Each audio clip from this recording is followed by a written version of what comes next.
Or said you're quieter this year. Is there more of a focus and concentration on just getting out there and being healthy again, or what? No, you just got to grow, man. And half of it is ain't nobody talking to me, so shoot.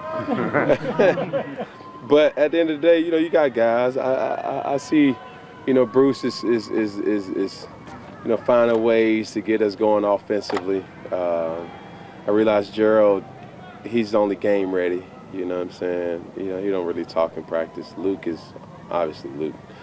But at the end of the day, it's not necessarily about that. I understand what my job and my role is, and making sure that we got a lot of shoes to fill, and we're capable of filling them.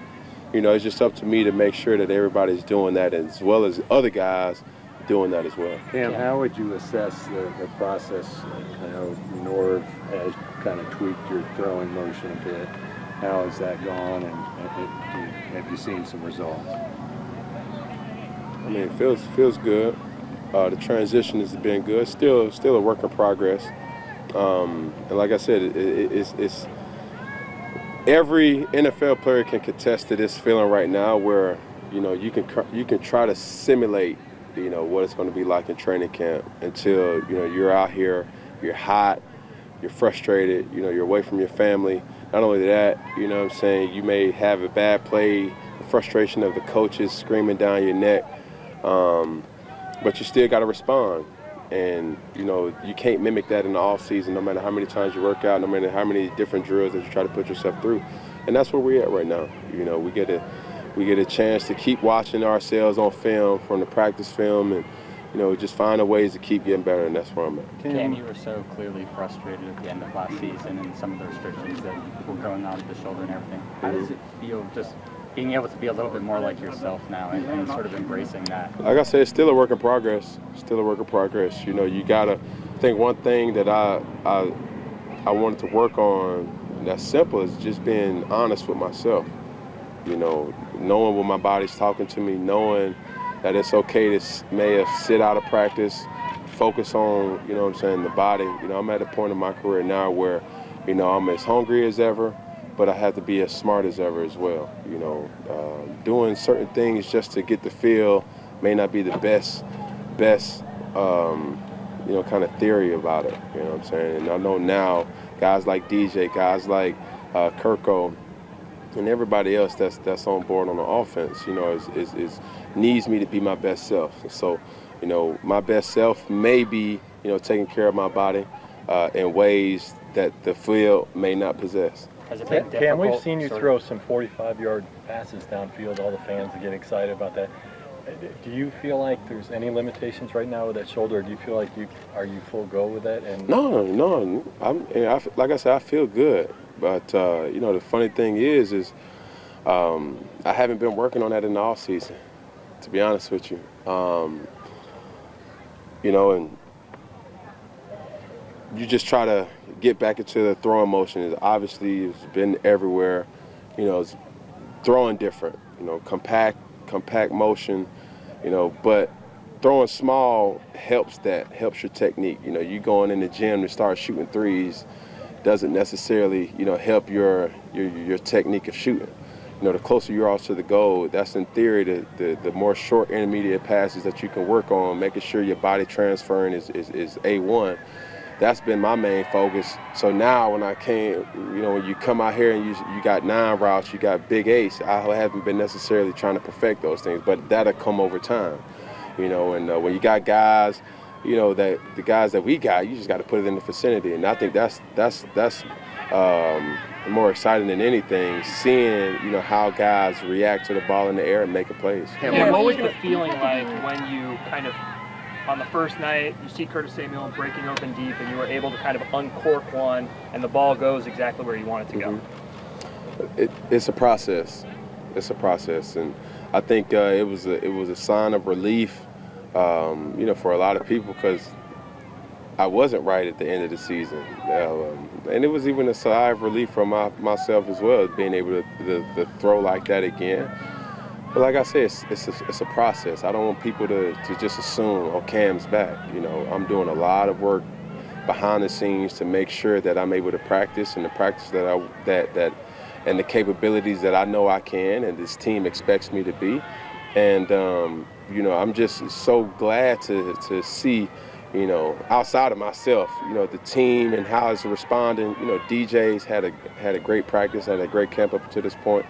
You know, all the receivers, Janky's playing unbelievable. Chris is bringing his leadership ability in that room. You know, Torrey battling back from his injury.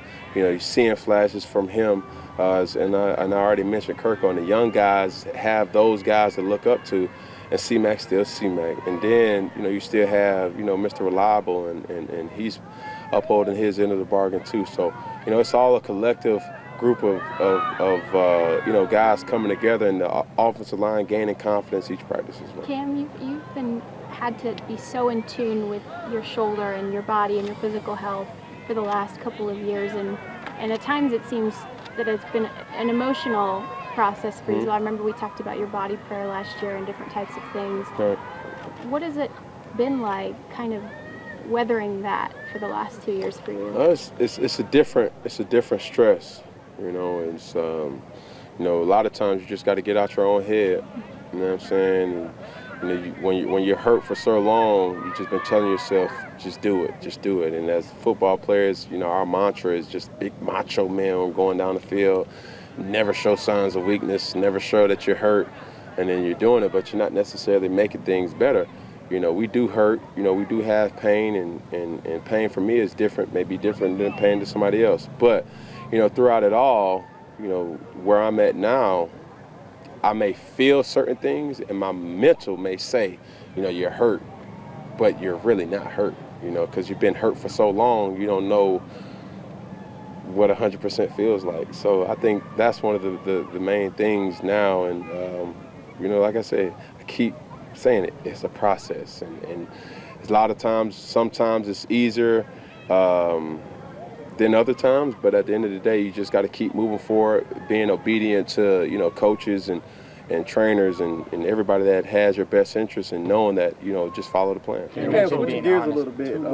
You said that you were the unassigned swag coach. Yeah, absolutely. Are you working with the young guys at all? I'm trying. They got so much going, from lifestyle changes, you know, being in the NFL. You know, I could give my snippets, but I'm a coach that leads by example, as you can tell. You know, you just look at me, and then I can show you the way. So you say you're not Superman anymore. You don't have to be Superman anymore. What's that say about where you are in the stage of your career? I don't know. I mean, that's a broad question, but you know, I just want to win, man. Just want to win, as a lot of people say and do, but I want to win. At you know, we're past due for South Carolina and North Carolina to have something to brag about, right? And we're going to start by perfecting ourselves and perfecting the things that we can control. And you know, we want this division back, and that's why we're going as hard as we are. And collectively, we got to hold each other accountable. To that point, when you see the organization that went out and got Gerald McCoy and Rooster, and then as recently as today with Trey, what your reaction and what does that say about? I just try to uphold my end of the bargain. You know, I don't tap into personnel things. I don't tap into draft picks. I don't tap into, you know, why are we doing certain things? You know, Marty gets paid a reasonable amount of money. Coach Rivera does the same thing. We already know what Mr. Tepper is worth. And I keep those guys, and I trust them in the front office, knowing that they're doing exactly, you know, what's best for this group. And for me to be able to say I'm doing what's best for this group is being able to uphold my end by taking care of myself first, and everything else falls in line. And what do you think about the weapons around you this year? What do you mean? Curtis Samuel, McCaffrey, all the guys that you get. Everybody's coming into their own, and that's what you like to see. You know, nobody's trying to step on anybody's toes, and you know, it's intriguing to see the relationship between, you know, Kirko and Denniston. You know, and in a league where ego is everything, right? We all know that, and you know, those guys, I think they're young enough to understand that, you know, it's a matter of time until my number's called.